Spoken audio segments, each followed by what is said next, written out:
नमस्कार, मी पंजाब डक। आज आहे 15 नोव्हेंबर 2025 आणि आजपासून महाराष्ट्राच्या शेतकऱ्याला अंदाज देणार आहे।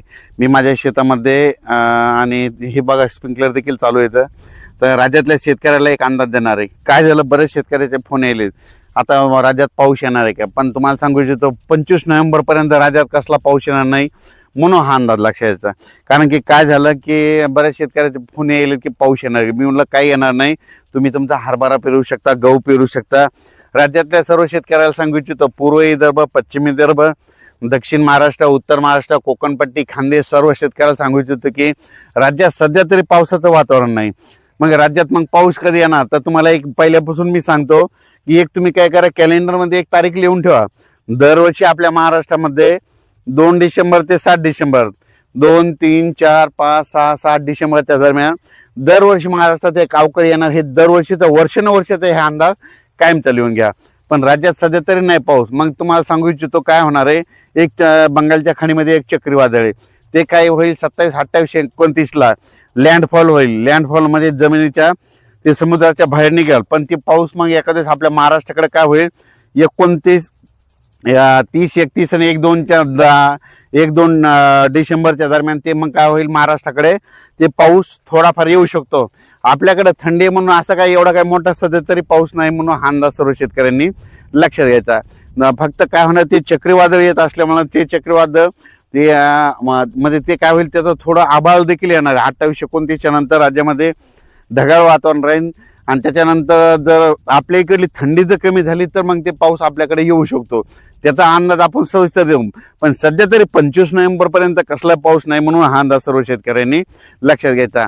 बंगालच्या खाडीमध्ये एक चक्रीवादळ आहे, ते चक्रीवादळ काय होईल, तामिळनाडूकडून आंध्र प्रदेशकडून केरळ, कर्नाटक, असं इथून कर्नाटकमधून अरबी समुद्राकडे जाईल।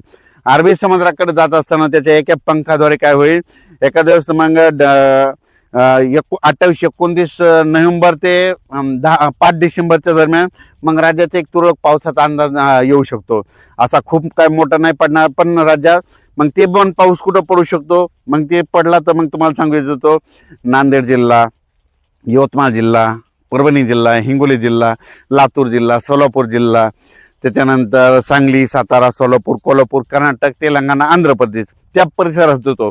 पण असा सर्वदूर महाराष्ट्रामध्ये सध्या तरी आता वातावरण नाही म्हणून हा अंदाज लक्षात यायचा। राज्यातल्या सर्व शेतकऱ्याला सांगू इच्छितो, पूर्व विदर्भ, पश्चिम विदर्भ, दक्षिण महाराष्ट्र, उत्तर महाराष्ट्र, कोकणपट्टी, खानदेश सर्व शेतकऱ्याला सांगू इच्छितो की ज्यांचा हरभरा पेरायचा असेल तर त्यांनी पेरू शकता आणि त्याच्यानंतर गहू देखील पेरू शकता। थंडीचं वातावरण आहे। आणि तुम्हाला एक सांगू इच्छितो, बऱ्याच शेतकऱ्याला हे स्प्रिंकलर लावण्याचे कारण सांगतो की काय झालं की बऱ्याच शेतकऱ्याचे फोन आले मला की आम्ही हरभरा पेरले आणि काही ठिकाणी ओल नाही, तर मग पाणी द्यायला चालतंय का। पेरल्याच्या नंतर देखील थोडं द्यायचं, म्हणजे अर्धा-1 घंटा चालवायचं, ओलीला ओल गेलं की लगेच बंद करून द्यायचं। म्हणून हे तयारी म्हणून आम्ही हे सुरुवात म्हणून आपलं तयारी करून ठेवलेली, म्हणजे भविष्य आता हरभरा निघणार आहे त्याच्यामुळे हे निश्चित टेस्ट करून बघण्यासाठी आम्ही हे चालू केलेलं आहे म्हणून हे तुम्हाला एक सांगू इच्छितो। त्याच्यानंतर राज्यात सांगायचं झालं तर आता 25 तारखेपर्यंत खूप थंडी राहणार आहे। 27-28च्या दरम्यान राज्यात ढगाळ वातावरण होणार आहे म्हणून हे देखील अंदाज सर्व शेतकऱ्यांनी लक्षात द्यायचा। फक्त राज्यात मात्र ते चक्रीवादळ आल्याच्या नंतर तेलंगणा, आपलं तामिळनाडू, आंध्र प्रदेश, केरळ, कर्नाटक त्या राज्यात मात्र चांगला पाऊस पडणार। त्या 4 राज्यात पाऊस पडत असल्यामुळे आपल्याकडे काय होईल, 28 ते 5 डिसेंबरच्या दरम्यान मग आपल्या इकडे थोडाफार पाऊस येऊ शकतो।